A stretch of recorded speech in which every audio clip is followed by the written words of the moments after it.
So today we're going to be going over a banded spinal isolation drill.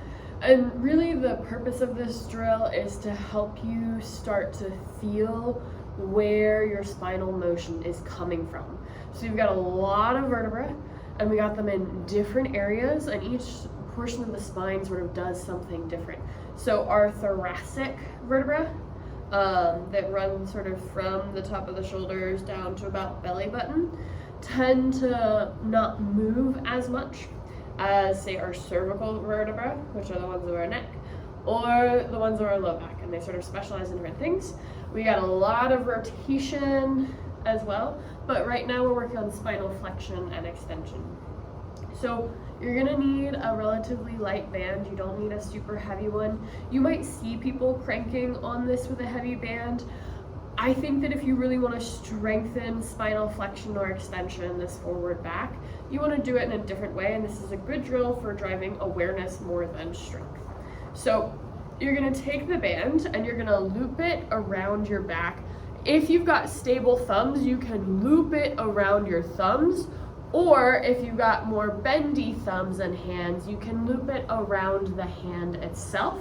So you can loop through a thumb, or you can catch the whole hand with the band wrapping around. And I really recommend the band being underneath your armpits rather than over, because it's just not gonna work as well.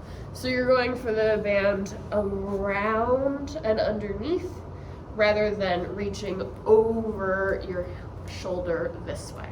So think about band coming underneath the armpit and then getting it on that spinal vertebra. And we're going to do all of the regions of the spine, and from here you're going to use the band as an awareness point.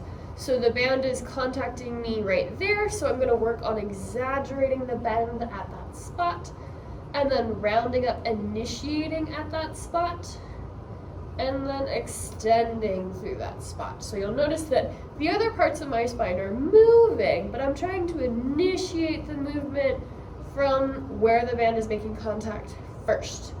And so you'll notice it's not getting a whole lot of motion in my thoracic spine, and that's okay. I'm going to move down to sort of my more lumbar spine, working on extending from that point. I have a lot more motion here, that's fine.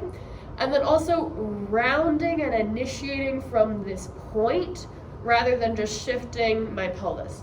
So thinking about this curve all the way through, reaching that point. Notice how my thoracic spine really tried to help lead there.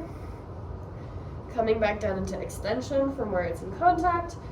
And then can I round, shifting, getting maximum. There you go. You can really see lumbar round, less thoracic assist this time. So it's about focusing on control, and I recommend using a mirror so that you can actually start to get feedback from the different regions.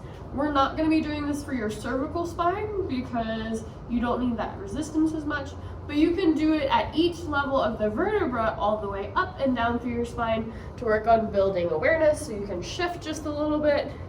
Now it's in a slightly higher position, just working on that in active engagement.